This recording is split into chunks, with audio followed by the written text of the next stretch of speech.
Friends, आपका स्वागत है हमारे यूट्यूब चैनल ज्ञान प्रतिभा में। आज का जो हमारा वीडियो है वो कक्षा 10 के छात्रों में हिंदी गद्य खंड पे आधारित मित्रता, जो कि एक निबंध है जी, जिसके लेखक कौन है? आचार्य रामचंद्र शुक्ल जी हैं। तो इसके पहले वीडियो में आपने देखा होगा कुछ महत्वपूर्ण जो है गद्यांश हमने पढ़ाए थे। तो आज हम आपको इसके आगे का गद्यांश पढ़ाएंगे। तो आइए देखते हैं कि जो इसके आगे वीडियो में मैंने आपको कुछ गद्यांश पढ़ाए थे। तो आइए देखते हैं जो महत्वपूर्ण जो आपके पाठ में दिए गए हैं, कुछ महत्वपूर्ण जो गद्यांश है वो हम आपको पढ़ाएंगे। तो उसमें का जो अगला है वो हम देखते हैं। क्या कहा है कि मित्र केवल उसे नहीं कहते जिसके गुणों की तो हम प्रशंसा करें, पर जिससे हम स्नेह ना कर सकें, जिससे अपने छोटे मोटे काम तो हम निकालते जाएं, पर भीतर ही भीतर घृणा करते रहें। मित्र सच्चे पथ प्रदर्शक के समान होना चाहिए, जिस पर हम पूरा विश्वास कर सकें। भाई के समान होना चाहिए, जिसे हम अपना पितृपात्र बना सकें। हमारे मित्र के बीच सच्ची सहानुभूति होनी चाहिए, ऐसी सहानुभूति जिससे एक के हानि लाभ को दूसरा अपना हानि लाभ समझे। मित्रता के लिए यह आवश्यक नहीं कि दो मित्र एक ही प्रकार का काम करते हों या एक ही रुचि के हों। इस प्रकार प्रकृति और आचरण की समानता भी आवश्यक या वांछनीय नहीं है। दो भिन्न प्रकृति के मनुष्यों में बराबर प्रीति और मित्रता रही है। तो ये तो हमारा पद्यांश दे दिया गया कि जैसा क्या कहते हैं गद्यांश दे दिया गया, जैसा कि पेपर में दिया जाता कि आपको एक गद्यांश दे दिया जाएगा और उससे जुड़े कुछ प्रश्न दे दिए जाएंगे। कहा जाएगा कि निम्नलिखित गद्यांश को पढ़कर उसके प्रश्नों के उत्तर दीजिए। तो देखिए इसमें पहला प्रश्न हमारा क्या पूछा गया है? उपर्युक्त गद्यांश के पाठ और लेखक का नाम लिखिए। तो आपको जब ये पढ़ेंगे गद्यांश तो आपको पता चल जाएगा कि ये किस पाठ का है, इसके लेखक क्या है। तो आप इसको जो है संदर्भ में भी लिख सकते हैं या ऐसे लिख सकते हैं कि उपर्युक्त गद्यांश के पाठ का नाम क्या है? मित्रता है। क्या है? मित्रता है। और इसके जो लेखक है, इसके लेखक का नाम है आचार्य रामचंद्र शुक्ल। कौन है? आचार्य रामचंद्र शुक्ल है। तो या फिर आप संदर्भ के रूप में भी लिख सकते हैं कि प्रस्तुत गद्यांश हमारी पाठ्य पुस्तक हिंदी काव्य खंड में आधारित मित्रता नामक पाठ से अवतरित है, जिसके लेखक आचार्य रामचंद्र शुक्ल जी हैं।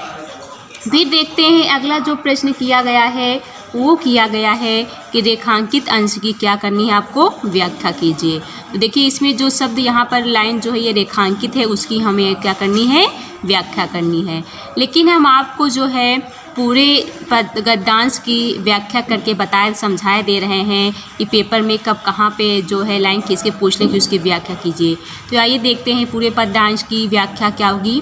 कहा गया है कि मित्र केवल उसे नहीं कहते जिसके गुणों की तो हम प्रशंसा करें, पर जिससे हम स्नेह ना कर सके, जिससे अपने छोटे मोटे काम तो हम निकलते जाते हैं, पर ही भीतर घृणा करते रहें।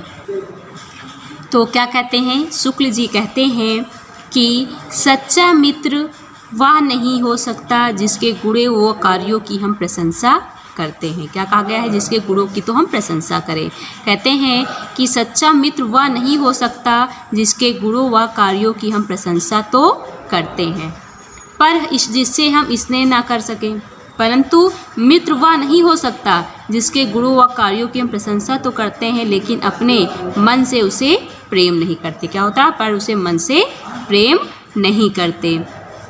कहा गया है कि जिससे अपने छोटे मोटे काम तो निकलते जाएं, पर भीतर ग्रहण करते। कहते हैं कि हम उसे मित्र नहीं कह सकते कि जिससे क्या होता है कि हम अपना काम निकाल लेते हैं, बाहर मित्र कहते रहते हैं, अपना काम निकलवा लेते हैं, पर ही अंदर अर्थात मन ही मन में उसे क्या करते हैं? घृणा अर्थात क्या करते हैं?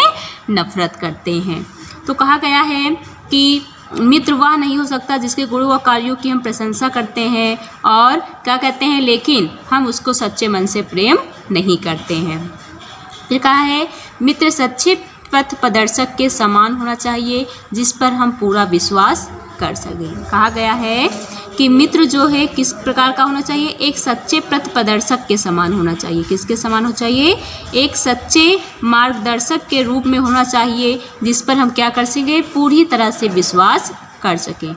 भाई समान होना चाहिए। और कहा गया है जो दोनों मित्रों में परस्पर समानुभूति हो तथा भाई के समान क्या हो, भाई के समान निस्वार्थ प्रेम होना चाहिए। क्या कहा गया, भाई समान होना चाहिए और भाई के समान जो है दोनों में क्या होना चाहिए, निस्वार्थ प्रेम होनी चाहिए, जिसे हम अपना पितृपाद बना। कहा एक दूसरे की बात को सहन करने की शक्ति होनी चाहिए, जिसे हम क्या है अपना भरोसेमंद अपना जो है मित्र बना सकें। कहा गया है हमारे मित्र के बीच सच्ची सहानुभूति होनी चाहिए, ऐसी सहानुभूति जिससे एक के हानि को लाभ को दूसरा हानि लाभ समझे। ये कहा गया है कि दोनों मित्रों के बीच में क्या होनी चाहिए, परस्पर सहानुभूति होनी चाहिए। क्या होनी चाहिए, परस्पर सहानुभूति होनी चाहिए तथा भाई के समान निस्वार्थ प्रेम होना चाहिए। और कहा गया है कि उनमें एक दूसरों की बात को सहन करने की क्या होनी चाहिए, शक्ति होनी चाहिए। मित्रता के दोनों मित्रों में ऐसे गुण होने चाहिए, कैसे गुण होने चाहिए कि अगर एक को हानि हो तो दूसरा भी उसको अपनी हानि समझे, अगर एक को लाभ हो तो दूसरा भी उसको क्या समझे, अपना लाभ समझे। अर्थात एक दूसरे के सुख दुख को अपना ही सुख दुख समझे। यहाँ पर लाभ हानि का मतलब कहा गया है सुख दुख को, कि वे एक दूसरे के सुख दुख को क्या समझे, अपना ही सुख दुख समझे।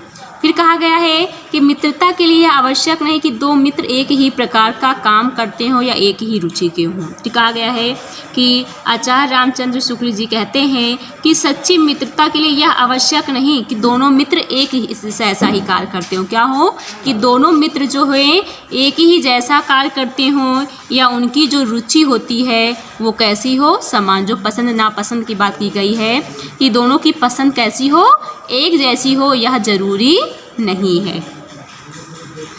इसी प्रकार प्रकृति और आचरण की समानता भी आवश्यक है, यह वांछनीय नहीं है। कहा गया है कि भिन्न भिन्न प्रकृति व आचरण वाले व्यक्ति भी आपस में मित्र हो सकते हैं। क्या होता है कि हर व्यक्ति जो है एक जैसा सामान्य नहीं होता है, लोगों की अलग अलग पसंद होती है, अलग अलग रुचि होती है, उनकी अलग अलग आचरण समानता भी क्या होती है, अलग होती है। तो कहा गया है जरूरी नहीं है कि समान आचरण वाले या समान प्रगति वाले या समान रुचि वाले व्यक्ति ही आपस में मित्र हों। अलग अलग रुचि और समानता वाले और प्रगति के लोग भी क्या हो सकते हैं, मित्र हो सकते हैं। दो भिन्न प्रकृति की प्रीति और मित्रता रही है, क्योंकि कहा गया है कि भिन्न भिन्न प्रकृति और आचरण वाले व्यक्तियों के बीच में भी वो क्या है, आपस में प्रीति अर्थात मित्रता हो सकती है। तो ये तो था क्या कहते हैं, इसकी पूरी व्याख्या हो गई। फिर देखिए हम अगला प्रश्न पूछा गया है कि मित्रों में परस्पर कैसा भाव रहना चाहिए। मित्रों में परस्पर कैसा भाव रहना चाहिए, हमारा अगला प्रश्न पूछा गया है। तो मित्रों में परस्पर कैसा भाव होना चाहिए, कहा गया है देखो मित्रों में क्या होना चाहिए, एक सच्चे पथ प्रदर्शक की भांति सही मार्ग पर चलने का भाव होना चाहिए। उनमें जो है परस्पर प्रेम होना चाहिए और सच्ची एक दूसरे के प्रति कैसा भाव होना चाहिए, सच्ची सहानुभूति का भाव होना चाहिए और एक दूसरे के सुख दुख को अपना सुख दुख समझें, ऐसा भाव होना चाहिए। और मेन चीज़ है सबसे विश्वसनीय, कि एक दूसरे में जो है एक दूसरे के प्रति विश्वास का भाव भी होना चाहिए। उसके आगे देखते हैं अगला जो गद्यांश है वो हम देखते हैं, क्योंकि हम जो महत्वपूर्ण हैं वही पढ़ा रहे हैं। तो आइए देखते हैं कि अगला जो हमारा गद्यांश है इसमें जो है आचार्य रामचंद्र शुक्ल जी ने क्या कहा है। तो इसमें उन्होंने क्या कहा है कि उच्च और महान कार्य में इस प्रकार सहायता देना, मन बढ़ाना और साहस दिलाना कि तुम अपनी निज की सामर्थ्य से बाहर का काम कर जाओ। यह कर्तव्य उसी से पूरा होगा जो दृढ़ चित्त और सत्य संकल्प का हो। इससे हमें ऐसे ही मित्रों की खोज में रहना चाहिए जिससे हमें अधिक आत्मबल हो। हमें उनसे पल्ला उसी तरह पकड़ना चाहिए जिस तरह सुग्रीव ने राम का पल्ला पकड़ा था। मित्र हो तो प्रतिष्ठित और शुद्ध हृदय के हों, मृदुल और पुरुषार्थी हों, शिष्ट और सत्यनिष्ठ हों, जिससे हम अपने को उनके भरोसे पर छोड़ सकें और यह विश्वास कर सके कि उनसे किसी प्रकार का धोखा ना होगा। तो ये तो हमारा गद्यांश हो गया। अब देखिए इससे जुड़े प्रश्न पूछे गए हैं। पहला है उपर्युक्त गद्यांश के पाठ और लेखक का नाम बताइए। तो अभी मैंने इसके पहले वाले गद्यांश में भी बताया था, अब इसमें फिर पूछा गया है तो आप वही लिख सकते हैं। जैसे कि इस गद्यांश के पाठ का नाम क्या है, मित्रता है, और लेखक का नाम है आचार्य रामचंद्र शुक्ल। ठीक ऐसे, या आप संदर्भ डाल के भी लिख सकते हैं कि उपर्युक्त गद्यांश हमारी पाठ्य पुस्तक हिंदी काव्य खंड में संकलित क्या है, मित्रता नामक पाठ पर आधारित है, जिसके लेखक आचार्य रामचंद्र शुक्ल जी हैं। फिर अगला है रेखांकित अंश की व्याख्या कीजिए। तो हमारा देखिए रेखांकित अंश तो केवल इतना ही है, लेकिन हम आपको पूरे का व्याख्या करके बताते हैं जिससे आपको कोई परेशानी ना हो। अगर कहीं से भी पेपर में पूछा जाए तो आप उसको कर सकते हैं। तो ये देखते हैं, कहा है उच्च और महान कार्य में इस प्रकार सहायता देना, मन बढ़ाना और साहस दिलाना कि तुम अपने निज की सामर्थ्य से बाहर का काम कर जाओ। तो इसमें आचार्य रामचंद्र शुक्ल जी कहते हैं कि सहायता करना, उत्साहित करना और मनोबल बढ़ाने का कार्य वही व्यक्ति कर सकता है जो स्वयं में क्या हो, निज यथार्थ स्वयं में इच्छा शक्ति वाला, परिश्रमी तथा कैसा हो, सत्य संकल्प। क्या कहा, उसी कर्तव्य से पूरा होगा जो दृढ़ चित्त और सत्य संकल्प हो। कहते हैं कि सहायता करना, उत्साहित करना, हमारा मनोबल बढ़ाने का कार्य वही व्यक्ति कर सकता है जो कैसा हो, जो स्वयं दृढ़ संकल्प, परिश्रमी तथा दृढ़ संकल्पों वाला हो। फिर आगे क्या कहते हैं, इससे हमें ऐसे ही मित्रों की खोज में रहना चाहिए जिनमें हमसे अधिक आत्मबल हो। फिर आचार्य रामचंद्र शुक्ल जी कहते हैं कि मित्र बनाते समय हमें ऐसे व्यक्तियों की खोज अर्थात ऐसे व्यक्तियों को ढूंढना चाहिए जो हमसे अधिक क्या हों, साहसी, परिश्रमी तथा कैसे हों, दृढ़ इच्छा शक्ति वाले व उच्च आत्मबल वाले हों। कहते हैं हमें ऐसे मित्रों से दोस्ती करनी चाहिए, ऐसे मित्रों की हमें खोज करनी चाहिए, उन्हें ढूंढना चाहिए जिनमें हमसे ज़्यादा क्या हो, परिश्रमी हो, हमसे ज़्यादा दृढ़ इच्छा शक्ति वाले हों, या हमसे ज़्यादा उच्च आत्मबल वाले हों। ऐसे मित्रों की हमें क्या करनी चाहिए, खोज करनी चाहिए। ठीक है, कहते हैं कि हमें उनका पल्ला उसी तरह पकड़ना चाहिए जिस तरह सुग्रीव ने राम का पल्ला पकड़ा था। यहाँ पर देखिए कहने का तात्पर्य है कि आचार्य रामचंद्र शुक्ल जी कहते हैं कि यदि सौभाग्य से हमें ऐसा मित्र मिल जाता है तो फिर हमें उसका साथ जो है नहीं छोड़ने। पल्ला पकड़ने से का मतलब है कि हमें उस मित्र का, अगर वो ऐसा मित्र हमें मिल जाता है तो हमें उसका साथ जो है कभी नहीं छोड़ना चाहिए। ठीक उसी प्रकार से जैसे यहाँ पर देखिए उदाहरण दिया गया है सुग्रीव ने राम का, ठीक उसी प्रकार से जिस प्रकार सुग्रीव ने राम जी का पल्ला पकड़ा था, ठीक उसी प्रकार जो है हमें उस मित्र का साथ नहीं छोड़ना चाहिए।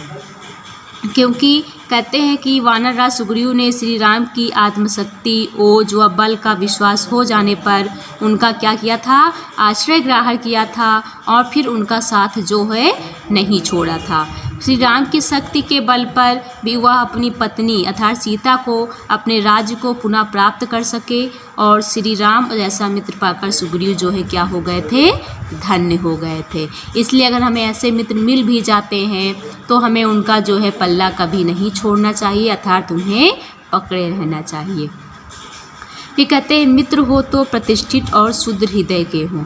कहते हैं मित्र कैसा होना चाहिए, मित्र ऐसा होना चाहिए जिस प्रतिष्ठित है, जिसकी समाज में क्या हो, प्रतिष्ठा हो और शुद्ध हृदय, और जिसका जो हृदय है वो कैसा होना चाहिए, निष्कपट निश्चल अर्थात जिसके हृदय में किसी प्रकार का कोई द्वेष, कोई ईर्ष्या ना हो, मृदुल और पुरुषार्थी हो, शिष्ट व सत्यनिष्ठ हो। और कहते हैं वह कैसा होना चाहिए, सभ्य आचरण वाला होना चाहिए, सत्यनिष्ठ हो अर्थात सत्य का आचरण करने वाला हो, जिससे हम अपने को उसके भरोसे पर छोड़ सके। कहते हैं ऐसे व्यक्ति पर हम यह विश्वास कर सकते हैं तथा उसके भरोसे जो है हम सब कुछ छोड़ सकते हैं, यह विश्वास कर सके उससे किसी प्रकार का धोखा ना होगा। कहते हैं हमें उससे किसी प्रकार का धोखा नहीं मिलेगा। कहते हैं ऐसे जो मित्र होते हैं, जो सत्यनिष्ठ होते हैं, शुद्ध हृदय वाले होते हैं, जिनकी समाज में प्रतिष्ठा होती है, सत्य का आचरण करने वाला होता है, उनके सहारे जो है हम अपना सब कुछ छोड़ सकते हैं। ऐसे मित्रों से हमें जो है किसी प्रकार का धोखा नहीं मिलेगा। तो ये तो संपूर्ण गद्यांश की व्याख्या हो गई। इसके बाद जो हमारा अगला प्रश्न पूछा गया है, हमारा मित्र किस प्रकार का होना चाहिए। तो हमारा मित्र किस प्रकार का होना चाहिए, अर्थात यहाँ पर गुणों की बात की गई है कि अच्छे मित्र के अंदर किन किन गुणों का होना चाहिए, कि हमारे गुणों की क्या विशेषताएं हैं। तो कहा गया है शिष्ट आचरण करने की सीख दे। हमारा मित्र कैसा होना चाहिए, अच्छे आचरण वाला होना चाहिए और जो हमें सत्यनिष्ठ बनने की प्रेरणा दे। क्या कर दे, सत्यनिष्ठ बनने की प्रेरणा दे, बुरे मार्ग से हटाकर अच्छे मार्ग पर चलने की प्रेरणा दे, आलस छोड़कर हमें उद्यमी अर्थात परिश्रमी बनाने की प्रेरणा दे। इस प्रकार का हमारा मित्र जो है होना चाहिए। तो आज के वीडियो में इतना ही। धन्यवाद। आपको हमारा वीडियो कैसा लगा कमेंट में लिखकर ज़रूर बताइएगा। हमारे चैनल को अधिक से अधिक क्या कहते हैं लाइक करें, सब्सक्राइब करें और ज़्यादा से ज़्यादा शेयर करें। धन्यवाद। Subscribe now and press the bell icon. Never miss an update.